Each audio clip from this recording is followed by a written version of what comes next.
एक सोच जिससे बदल जाती है जिंदगियां, एक उम्मीद जो बदल देती है ना को हाँ में, एक विश्वास जिससे पाकर होती है हर मुश्किल आसान।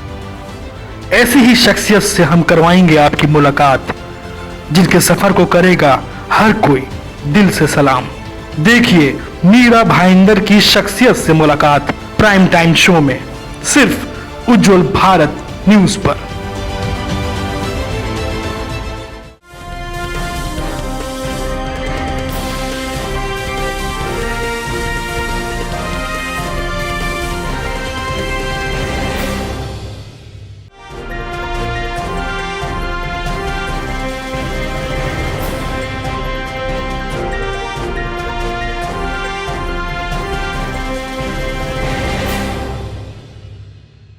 दोस्तों नमस्कार, बहुत बहुत नमस्कार। हमारे कार्यक्रम में मीरा भाईंदर की शख्सियत, इस प्रोग्राम का जो नाम आपने सुना ही होगा, और आज हम फिर से हाजिर हैं प्रोग्राम में एक ऐसी शख्सियत को लेकर जिसके पास कभी ना कभी हर कोई जाना मजबूरी समझता है, क्योंकि दांत के रोग जब हो जाते हैं तो दंत चिकित्सक की याद आती है।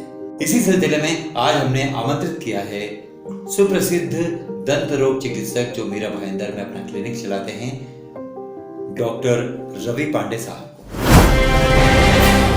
रवि पांडे जी, आपका बहुत बहुत स्वागत है। मैं नमन प्रकट करता हूं और मैं आज के इस प्रोग्राम में मुझे आमंत्रित करने के लिए आप सभी से धन्यवाद प्रकट करता हूं।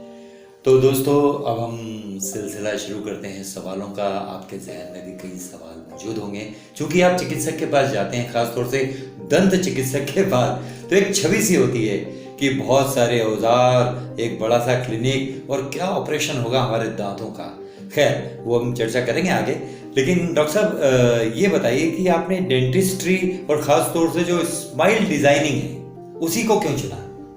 ठीक है, तो जब मैं अपनी 10वीं और 12वीं कक्षा में पढ़ाई कर रहा था, तो क्रिएटिविटी, स्केचिंग करना और इस तरह की चीज़ें करना मुझे बहुत पसंद था। और वहीं से मुझे पता चला कि डेंटिस्ट्री जो है वो एक आर्टिस्टिक अप्रोच है। इसके साथ साथ मुझे ये भी चीज़ पता था कि हमारे फैमिली बैकग्राउंड में पहले कोई डॉक्टर नहीं बन पाए थे, तो मन में एक इच्छा थी कि डॉक्टर बन के अपने परिवार का, अपने समाज का नाम रोशन करना है। सो डॉक्टर बनना और डेंटिस्ट बनना कि क्रिएटिव होके हम काम कर सकेंगे। एंड मैं ये कहना चाहूँ कि अगर डॉक्टर बन के नाम ऊंचा हो रहा है, क्रिएटिव होके हम कुछ अच्छा करें और हमारे काम से अगर लोगों के चेहरे पे मुस्कान आ रही है, उनके जीवन के, उनके दांतों के तकलीफों को हम दूर करके उनके चेहरे पे अगर हम मुस्कान दे रहे हैं, तो ये जो चीज़ थी ये मुझे बहुत आकर्षित की, और इस वजह से मैंने डेंटिस्ट्री और उसमें स्माइल डिज़ाइन को चुना। क्या बात है भाई। देखिए, जिंदगी है, रंगीन है, लेकिन कई बार इसकी कालिख को भी हम डिज़ाइन कर दें तो वो भी उभर कर उजाला हमें देती है। अक्सर जब डेंटिस्ट की बात आती है, जैसे शुरुआत में मैंने कहा था आपसे कि दिमाग में आता है डॉक्टर के पास जाना है, अरे यार डॉक्टर तो लूटते हैं। आप क्या कहेंगे? इस चीज़ पे मैं ये कहूँगा कि लोगों को अपनी धारणा नहीं बनानी चाहिए कि डॉक्टर लूटते हैं। हम में से बहुत सारे ऐसे लोग होंगे जिन हर किसी का बिलीफ जो होता है वो अलग होता है। हम ऐसे भी लोग देखेंगे जो बचपन से लेके अपने 60-70 साल की उम्र तक में भी न जाने कितने बार वो डॉक्टर के पास जाते हैं, अलग अलग डॉक्टरों के पास, लेकिन उनका एक्सपीरियंस जो होता है वो डॉक्टर के पास बहुत अच्छा होता है। डॉक्टर लूटते हैं, ये चीज़ कहाँ से आई? ये इसकी शुरुआत यहाँ से हुई कि जब हमें कोई तकलीफ होती है और हम उसको इग्नोर करते हैं, और वो तकलीफ जब बहुत काफ़ी बढ़ जाती है, काफ़ी सीवियर स्टेज पे पहुँच जाती है, और तब हम अगर डॉक्टर के पास जाते हैं तो वो उस तकलीफ का जो इलाज है वो बहुत ही एक्सपेंसिव हो जाता है, खर्चीला हो जाता है। और ये खर्चे को सुन के कुछ पेशेंट्स जो होते हैं वो फ्रस्ट्रेट हो जाते हैं। कुछ लोगों के पास डेंटल या इंश्योरेंस नहीं होता, जिससे लोगों को अपने जेब से वो पैसा भरना पड़ता है जी। और मैं ये भी बताना चाहूँगा कि दवाएं जो हैं, जो रिसर्च हो रही हैं और इस तरह की चीज़ें हो रही हैं जो अच्छी मेडिकल और डेंटल सुविधा अगर एक डॉक्टर को एक पेशेंट को देनी है तो उन्हें वो सारी मशीनरीज, उन्हें वो सारी मेडिसिन, उन्हें वो सारी स्टडीज जो पढ़ाई होती है, अपने आप को अपग्रेड करना, इन सारी चीज़ों के पीछे जो है वो बहुत सारा पैसा लगता है। बट कहीं ना कहीं आपका ट्रीटमेंट इस तरीके से खर्चीला हो जाता है। तो लोगों का परसेप्शन है, मैं ये नहीं कहूँगा कि सारे डॉक्टर्स अच्छे ही होते हैं, किसी का एक्सपीरियंस बुरा होता होगा, किसी का एक्सपीरियंस अच्छा होता होगा। लेकिन अगर आपका एक्सपीरियंस बुरा भी है तो किसी और के एक्सपीरियंस को उसका बिलीफ मत बनाएं।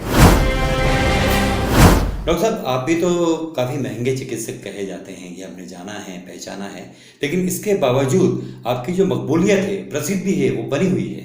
क्या कहना चाहेंगे आप? महंगे होना इन द सेंस कि अगर आपका काम अच्छा है और अगर आपने पास में बहुत अच्छा काम किया है और पेशेंट्स आपसे सेटिस्फाइड हैं तो आपके जो चार्जेस होंगे वो मैं कॉस्टली और एक्सपेंसिव में डिफरेंस यहाँ पे बताना चाहूँगा। फॉर एग्जांपल, जैसे मैं डेंटिस्ट हूँ और हम एक कैप लगाते हैं रूट कनाल के बाद, और किसी डेंटिस्ट का रूट कनाल के बाद कैप का प्राइस 2000 है और किसी का 5000 है। तो मैं डिफरेंशिएट ऐसे करूँगा कि कॉस्टली और एक्सपेंसिव में फ़र्क ये है कि एक्सपेंस वो होता है जो आप एक बार करते हो और आप भूल जाते हो। जैसे 5000 रुपीज़ का आपने क्राउन किया, एक बार किया और उसके बाद आप भूल गए। लेकिन कॉस्टली वही क्राउन आपको तब पड़ेगा जब आपने इनिशियल में 2000 भरना पसंद किया, लेकिन बाद में उसके जो मेंटेनेंस के खर्चे हैं वो इतने छोटे छोटे फ्रेगमेंट्स में आते हैं कि 10 साल के बाद आपको 5000 से भी महंगा हो जाता है। ओके। डेंचर जब बनाते हैं या दांत को आप ट्रांसप्लांट करते हैं तो मटेरियल की जो बात चल रही थी, तो उसमें मेरे ख्याल से जब आप एक्सपेंसिव हैं तो अपने जो पेशेंट आते हैं उनको भी सलाह देते होंगे कि एक बार ही आप करवा रहे हैं तो इसका जो मटेरियल है वो अच्छा चुनिए। बिल्कुल, ये बात हर एक डेंटिस्ट को अपने पेशेंट से कहनी चाहिए और हर एक पेशेंट को अपने डेंटिस्ट से पूछनी चाहिए। हमें पता है कि हर वो चीज़ में क्वालिटीज़ हैं। अगर फॉर एग्जांपल मैं एक डेंचर 20,000 में करता हूँ और एक डेंचर 40,000 में और एक डेंचर 60,000 में, अगर हम 3 डेंचर की बात करें तो देखिए कि तीनों डेंचर में फ़र्क यहाँ से आएगा कि जो 20,000 वाला डेंचर होगा वो मैं जिस लैब में बनवाऊंगा उस लैब की कॉस्टिंग कम रहेगी। लेकिन जो 60,000 का डेंचर मैं पेशेंट को देना चाह रहा हूँ वो जो लैब होगा वो इंडिया का सबसे टॉप लैब होगा। वहाँ पे जो टेक्नीशियन होंगे उस लैब में, जो कारीगर होंगे जो उस डेंचर को बना रहे होंगे, वो बहुत ही सर्टिफाइड और बहुत ही एक्सपीरियंस्ड होंगे। डेफिनेटली अगर एक्सपर्टीज देख रहे हैं, अच्छे मटेरियल्स देख रहे हैं और अच्छे टेक्नीशियन देख रहे हैं तो जो है कॉस्ट जो है वो वहाँ पे जस्टिफाई करता है। मैं हमेशा पेशेंट को कहूँगा ऑप्शन पूछिए और ऑप्शंस को समझिए कि ये ट्रीटमेंट या ये डॉक्टर महंगे क्यों हैं। और अगर आप जस्टिफाइड हैं, अगर आपको लगता है कि ये जो डॉक्टर ने ये बात कही है ये सच में इनकी बातों से लग रहा है कि हाँ, और इनका पास्ट एक्सपीरियंस या इन्होंने जो पेशेंट्स का इलाज किया है, अगर वो संतुष्ट है तो आपको हमेशा अच्छी क्वालिटी की तरफ ट्रीटमेंट करना। बातचीत अभी और जारी रहेगी। हम ये जानना चाहेंगे डॉक्टर साहब कि डेंटिस्ट्री जो है इसमें भविष्य क्या है? मैं बताना चाहूँगा, चाहे अगर आप पेशेंट हैं या अगर आप एक उभरते हुए बडिंग जो कहते हैं स्टूडेंट है, अगर आप डेंटिस्ट का कैरियर मानना चाहते हो तो मुझे सिर्फ भारत में नहीं दुनिया में डेंटिस्ट्री का भविष्य जो है वो बहुत ब्राइट और बहुत उज्जवल लगता है। कितना स्कोप है? बहुत स्कोप है। ईश्वर ने जो भी हमें दांतों की स्ट्रक्चर दी है, लोग उसे ईश्वर की देन मान के उससे चला लेते थे। शोबिज़ में है, अगर बहुत सारे एक्टर और एक्ट्रेसेस हैं जो कि सब कुछ अच्छा है, लोग बहुत तरह की उनकी ईटिंग के हैबिट्स काफ़ी बिगड़ गई है और इसको बिजनेस के तौर पे नहीं देखिए, इसको हम ये देखिए एक सेवा है। एक सेवा है। आपको लोगों के चेहरे पे मुस्कान लाने का आपको एक मौका मिल रहा है और अगर उनके दांतों में तकलीफ है तो उनके दर्द को दूर करके उनको बैक टू नॉर्मल लाने के लिए आपको सेवा करने का मौका मिल रहा है। आज तो सोशल मीडिया की बात होती है, हमारे जो बच्चे हैं, आज की पीढ़ी है, वो टिप्स पे सब कुछ हासिल कर लेती है। लेकिन उसमें कितना सच होता है, कितना मिथ होता है, कितना भ्रम होता है और वो कितनी सहायता करता है। तो आज हमारे देखने वालों को और सुनने वालों को आप क्या टिप्स खास तौर से देना चाहेंगे? तो टिप्स की अगर हम बात करें तो दिन में एक बार और रात को एक बार, 2 बार एंड स्पेशली रात को जो ब्रश करना है वो बहुत ही महत्वपूर्ण है। इसके साथ साथ मैं ये भी चीज़ पे स्ट्रेस करना चाहूँगा क्योंकि हमारी डाइट और हमारी जो जनरेशन है, अभी वर्क लाइफ बैलेंस बहुत बिगड़ गया है। लोग रात को 2-2, 3-3 बजे तक काम करते हैं तो उनको भूख लगती है, तो समय बेसमय लोग खाना खाते हैं, स्नैक्स खाते हैं।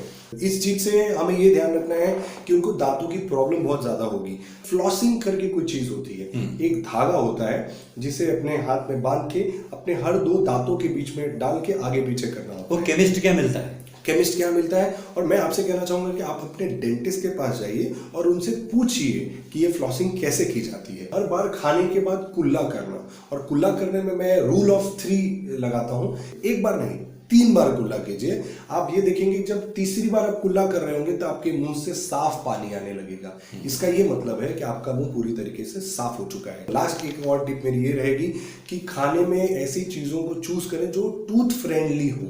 जैसे एप्पल की हम बात करें, ककड़ी की बात करें, गाजर की बात करें, तो ये सारी चीजें हमारे स्वास्थ्य के लिए तो अच्छे होते ही है, हमारे दांतों पे फ्रिक्शन रबिंग प्रोवाइड करते हैं और हमारे दांतों को नेचुरली क्लीन करते हैं। और मसूड़ों को, मसल्स को मालिश भी होती है। बिल्कुल मालिश होती है। बहुत ही अच्छा टिप आपने व्यूअर से शेयर किया। मेरी किताब जो आने वाली है कुछ 1-2 महीनों में ये किताब आ जाएगी। अच्छा। जिसका नाम है स्माइल सीक्रेट्स।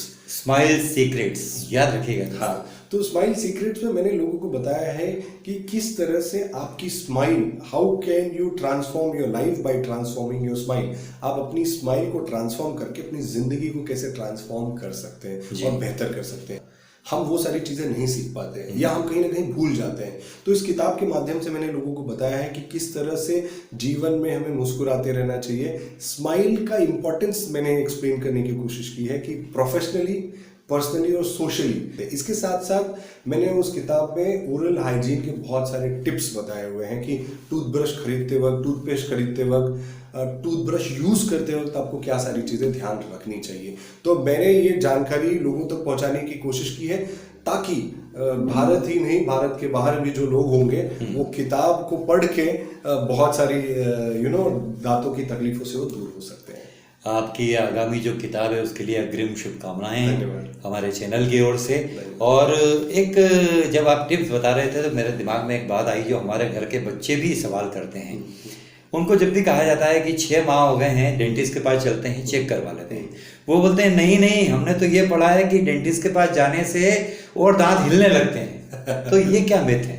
डेंटिस्ट के पास जाने से या चेकअप कराने हाँ, अच्छे खासे तो हैं। हाँ, तो फिर क्यों जाए? हाँ, एक्चुअली क्या होता है, जो क्लीनअप होता है, जो डेंटल स्केलिंग हम कहते हैं, क्लीनअप कराने के बाद लोगों का मिथ बनता है कि दांत कमजोर हो जाते हैं। तो डेंटिस्ट पीरियोडिक चेकअप के लिए बुलाते हैं, पीरियोडिक क्लीनअप किया जाता है।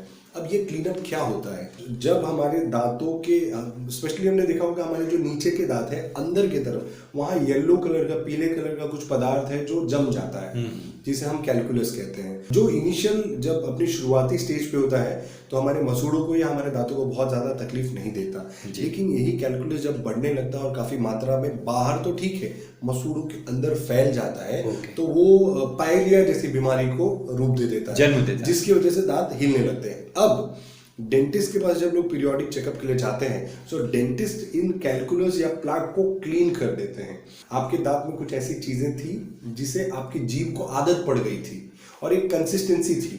जब डेंटिस्ट ने वो चीज निकाल दी है तो आपको गैप फील होने लगा है। तो दांत कमजोर नहीं होते, बट एक गैप फील होने लगता है जो कि 3-4 दिन में या 1 हफ्ते में वो सॉल्व हो जाता है। एक चिकित्सक को चुनते समय, खासतौर से डेंटिस्ट के पास जाते हैं, तब की बात आपसे करते हैं, तो एक टेंशन तो होती है कि यार थोड़ा सा दर्द है, जाएं ना जाएं, सरसों का तेल लगा लें, ठीक हो जाएगा। बहुत सारे घरेलू उपाय अपनाते हैं। तो दिमाग में क्या रखते हुए हम आपके पास आएं, ये हमारे सुनने वालों को बताइए और देखने वालों को बताइए। बहुत ही अच्छा प्रश्न है। ये मेरा पर्सनल ओपिनियन है कि जब भी हम तकलीफ में होते हैं हम डॉक्टर के पास तभी जाते हैं। पहले वो प्रॉब्लम को हम इग्नोर करते हैं, चाहे वो दांतों की प्रॉब्लम हो या हमारे ओवरऑल सेहत की प्रॉब्लम हो। फिर वो हम कुछ घरेलू नुस्खे अपनाते हैं और लास्ट में जब वो प्रॉब्लम बढ़ जाती है तब हम डेंटिस्ट या डॉक्टर के पास जाते हैं।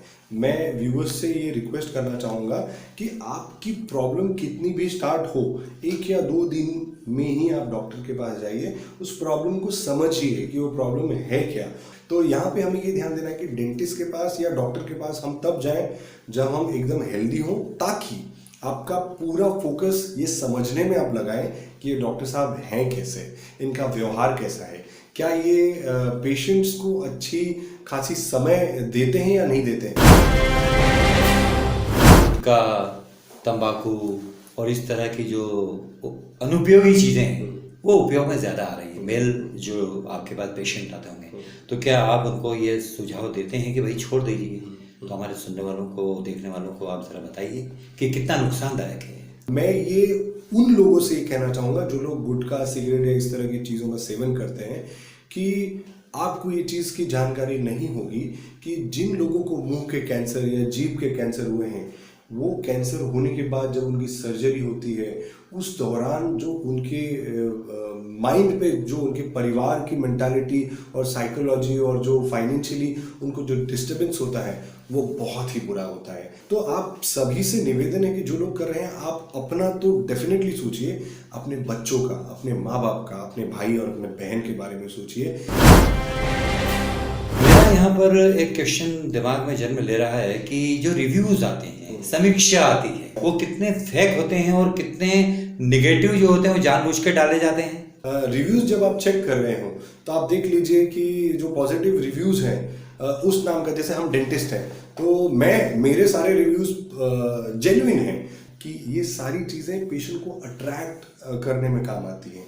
अल्टीमेटली जो काम आता है वो आपका काम, वो आपका वर्ड ऑफ माउथ है। सब एक बात और यहाँ पर उभरती है कि बिग सेटअप, ये जब दिमाग में आती है बात, तो दिमाग की जो बिजली है कौंधती है कि यार डॉक्टर पांडे का क्लिनिक है, वहीं चला जाए, या बाजू में 4 माले का दंत चिकित्सालय है, वहां जाया जाए। क्या फर्क पड़ता है? यह मेंटेलिटी क्यों है? देखिए, आजकल आज की जनरेशन जो है वो एम्बियंस पे ज़्यादा जाना चाहती है। उन्हें लगता है कि एक्सपीरियंस जो होता है वो बहुत ज़्यादा मायने रखता है। सेटअप, बड़ा सेटअप होना मतलब बड़ा खर्चा होगा आपका, ऐसा नहीं है। डॉक्टर अच्छे होंगे, सिर्फ ये बात भी पूरी तरीके से लागू नहीं होती। आपके लिए डॉक्टर का एडवाइस और डॉक्टर की सर्विस ये मायने रखती है। जैसे कि डेंटिस्ट है बट सेटअप नहीं भी और मैं ये सारी चीज़ें कर रहा हूँ, तो आपको ये ध्यान देना चाहिए। कई बार अवॉर्डेड चिकित्सक होते हैं, अपने क्लिनिक में घुसते से ही एक सेटअप दिखता है, इतने अवार्ड प्राप्त है, ये इतनी उपाधियाँ मिली है, और सेलिब्रिटीज़ के साथ उनकी तस्वीरें कितना आकर्षण का केंद्र बनती हैं या सेवा को प्रभावित करती हैं। डेफिनेटली अवार्ड्स और सम्मान जो है वो बहुत मायने रखते हैं। रही बात सेलिब्रिटी पिक्चर्स की, तो 2 ही तरह की चीज़ें होती है। युवा लोग होंगे, मैं उनसे ये कहना चाहूँगा कि अगर आपने उन सेलिब्रिटी या उन पॉलिटिशियन का अगर आपने इलाज किया है या उनकी इलाज में आपने योगदान दिया है, कंट्रीब्यूशन किया है, तो आप वो पिक्चर लगाइए। अदरवाइज एयरपोर्ट पे जाते वक्त या फंक्शन में आप मिल रहे हैं और आपने किसी सेलिब्रिटी से अगर फोटो खिंचाया है तो उसको अपने क्लिनिक में ना लगाइए, क्योंकि वो लोगों को गुमराह करते हैं। किसी भी दंत चिकित्सक को क्या और कैसी मदद की ज़रूरत पड़ती है, समय समय पे आप करते हैं, तो वो विस्तार से बताएं थोड़ा। जी। तो मैं वाइस डेंटिस्ट के नाम से एक इनिशिएटिव चलाता हूँ, जहाँ पे मैं जो नए डेंटिस्ट आ रहे हैं वो बहुत ही हताश हैं। उन्हें लगता है कि डेंटिस्ट्री में स्कोप नहीं है, उन्हें लगता है कि डॉक्टर्स का नाम बहुत ख़राब हो गया है। और अगर आप पेशेंट का जो एक्सपीरियंस है, इलाज है, अगर उस पर आप फोकस करते हैं तो डेंटिस्ट्री और डॉक्टर्स की जो फील्ड है वो बहुत आगे जाएगी। चिकित्सकीय जो फील्ड है, क्षेत्र है, उसके अलावा भी आप भी एक हस्ती हैं चिकित्सक के रूप में, तो मैराथन, टेनिस, किताबें पढ़ना, ये एक चिकित्सक के लिए कितना ज़रूरी है? मैं मैराथन दौड़ता हूँ, मुझे दौड़ लगाना बहुत अच्छा लगता है। मैं टेनिस खेलता हूँ जिससे मुझे बैक एक की प्रॉब्लम नहीं हो। हम फिट रहेंगे, शरीर से फिट रहेंगे तो हम मेंटली फिट रहेंगे और हमारे पेशेंट्स को वो कहीं ना कहीं दिखेगा। लोग फिट डॉक्टर को ज़्यादा प्रीफर करते हैं, ये स्टडी कहती है। डॉक्टर साहब, ये भी होता है कि आवश्यकता जो है वो आविष्कार की जननी होती है। आप इतने बड़े चिकित्सक हैं और इतने तमाम सारे इक्विपमेंट्स जो शामिल किए जाते हैं, एक पेशेंट को तो सुविधाजनक होते ही हैं, तो आपने कभी नहीं सोचा कि कोई ऐसी चेयर बन जाए कि बैठ के भी थोड़ा थोड़ा इलाज हो, ताकि वो जो कमर का दर्द है या दिन भर खड़े रहना है मैक्सिमम, तो वो भी एक दूरी बन जाए उससे और आपको भी आराम मिले, फिटनेस में एक मंत्र ये भी हो जाए। बिल्कुल, बट इस तरह की ज़्यादा चीज़ें अनफॉर्चुनेटली नहीं आ पाई हैं। जब तक पेशेंट का काम सक्सेसफुली नहीं हो गया, हम रुकना। अब उसमें क्या होता है, हमें पेशेंट का काम करते वक्त हमें हमारा फोकस ये रहता है कि पेशेंट को तकलीफ भी नहीं हो, हमारा काम भी सक्सेसफुल हो जाए, और अगर हमारी बैक एक हो रही है तो हम उसको चला लेते हैं कितनी बार। तो मुझे लगता है फिटनेस पे बहुत ध्यान देना चाहिए। फिटनेस एकमात्र ऐसा सॉल्यूशन है जिससे डेंटिस्ट फिट रह के एक्टिवली पेशेंट पे काम कर सकते हैं। भले ही ऐसी चेयर ना बनी हो जो आपको आराम दे, लेकिन हम अपने इस प्रोग्राम को यहाँ विराम देंगे, क्योंकि आपने तमाम सारी दंत चिकित्सा से जुड़ी और दांतों की जो समस्याएं हैं उनको लेकर जो बातें बताई है। उम्मीद है दोस्तों कि आपको ये इंटरव्यू, ये जो साक्षात्कार है पसंद आया होगा और आपके काम का लगा होगा। डॉक्टर साहब, आप हमारे स्टूडियो में आए और इतनी सारी जानकारी दी अपने बारे में, दंत रोगों के बारे में। बहुत बहुत धन्यवाद।